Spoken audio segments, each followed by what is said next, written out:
Hey everyone, this is Dave Cooper and I am in Pittsburgh, Pennsylvania, and we are standing with Brian Gaudio, who is the founder and CEO of Module, right? Yep. Brian and I had an opportunity to meet at the International Builders Show out in Las Vegas, and the things that you are doing are absolutely amazing, right? You're the next gen of builder coming into this industry, and we are standing in his first home.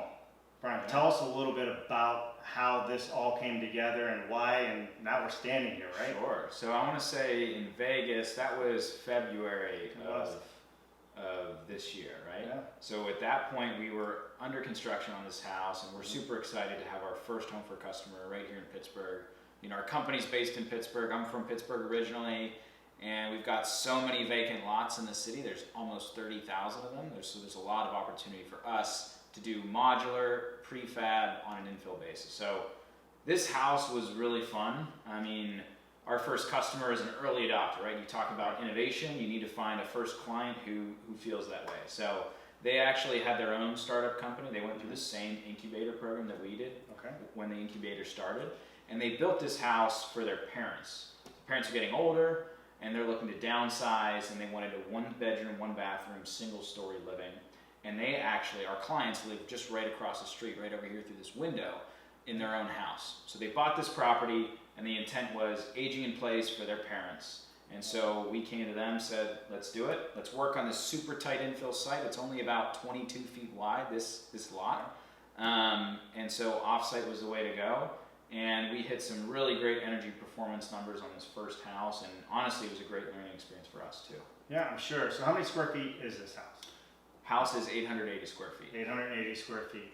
And it's like an in-law apartment setup, but it doesn't feel like that. This feels like a New York City apartment, and bigger for that matter. Yeah, this first home was, you know, we have sort of our standard plus and performance line on our website. So they basically took our performance line. So a lot of the features in this home are really high quality fixtures and finishes. So Benson Wood was the manufacturer, so the walls in this house were manufactured by Benson Wood up in New Hampshire, and the home is designed at passive house standards, so super high energy performance on this house. We hit a 42 HERS rating. U-value on the windows I think is 0.18, they're triple pane. So the quality of fixtures in this home are really nice, and then the actual design, if you look at the kitchen even, this fun backsplash, fire clay tile backsplash out of California. It's recycled body tile. Adds a lot of personality to the home. We have soapstone countertops. We worked with some custom local manufacturers. Because this was panelized, we were able to integrate some local manufacturers from Pittsburgh into this project. So the cabinet work was done by a local manufacturer. Sure. So it was a lot of fun, super high performance on the energy side. And I don't know, I think it's the right amount of space for this first customer. Yeah, sure. And attainable housing, as you mentioned, is such a big deal right now, and it's really something that a lot of people are trying to strive for, and how do we get there? And it seems like you're on the right path of coming up with the solutions to not only have an attainable house, but to also have a house that's high efficiency, high energy, which is all cost savings to the consumer, right? Yeah, when we think about attainable housing, you know, I feel that a lot of the market, the U.S. demographic, you know, when we think about the home builders, a lot of them are servicing that nuclear family, right? Mom, dad, and 3 kids. But there's a lot of households that are now millennials with maybe not even married, maybe they have a dog, they may not have kids yet. And then you have all these baby boomers who are empty nesters because their kids went away to college, and they're like, I have too much house, where do I move to? So there's these 2 parts of the market that I think are underserved, and they need a smaller square footage. And some of them are thinking about, you know, being price sensitive too, especially the millennials. A lot of them are first time home buyers. So I think that is a part of the market that needs to be served. And as our company grows from 1 to 10 homes to 100 homes, those are the pieces of the housing supply that I think we have the opportunity to serve. So. Right, and I really think that's such a valuable thing to have something that can grow with the customer, right? Which is part of your business model. Right. Something that can expand as their lives expand? Yeah, so when we design our houses and on our website, people can see we have starter units, 1, 2, 3-bedroom starter units, and those homes are designed so that you can change some of the layout and add stories onto the home if you need to. So we're working on a project right now in Pittsburgh, a mixed income, a 4-unit housing project, and we're going to showcase sort of the expandability of some of those homes. And so, you know, if you're let's say you're married, you don't have kids yet, but kids come on the way, what do? Right. We are designing basically our 2-bedroom home so that you can add another story in the future.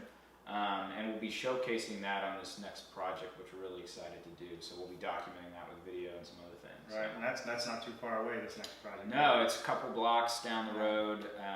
We're in the east end of Pittsburgh, so we're excited about that.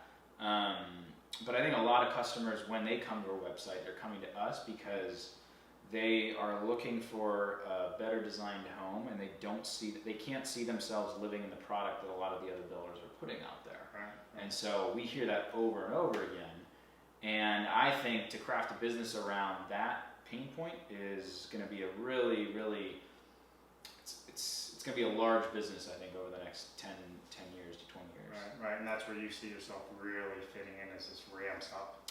I mean, one of our units, to think about this attainability, we also have a unit where you have it's essentially a stacked duplex. So you can rent out part of your home while you're living in it. But we're designing the house so that you have a separate entrance for that rental piece, and you can basically offset some of your mortgage costs by having someone living in your house, but not right on top of you in a way that's sort of separate from your typical living space. Right. So household sizes are changing. I think who's buying houses are changing, and we gotta, as builders, we have to be thinking about their needs and not maybe the needs, the needs of previous household sizes and things.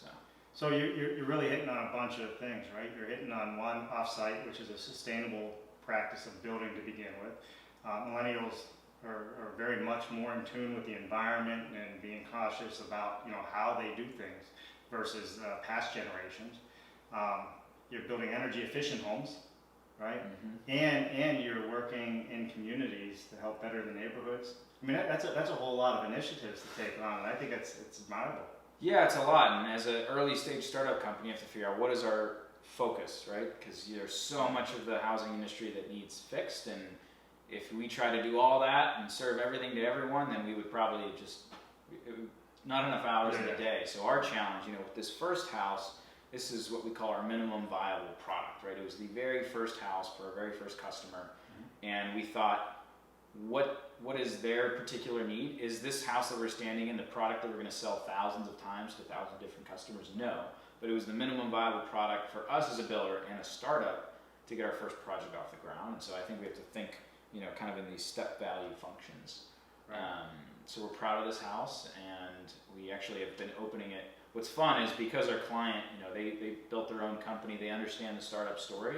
They've allowed us for the first couple of months before their parents move in to use this as a place to take open house tours through. So that's why we're standing here today, which is really fun. Well, and that's a testament to you and your company too, that at the end of a cycle of building, the customer still will allow you to come in and do the house, right? Because it's a long process. So yeah, that means you're doing the right things, and that's important. So Brian Gaudio, Module, Pittsburgh, Pennsylvania. I'm Dave Cooper, and I want to thank the Housing Innovation Alliance for setting this up so we could have this conversation at your home. Brian, keep doing what you're doing. Thanks, Next Gen, I think, is in good hands if more people are like you, for sure, and I think that is. Appreciate it.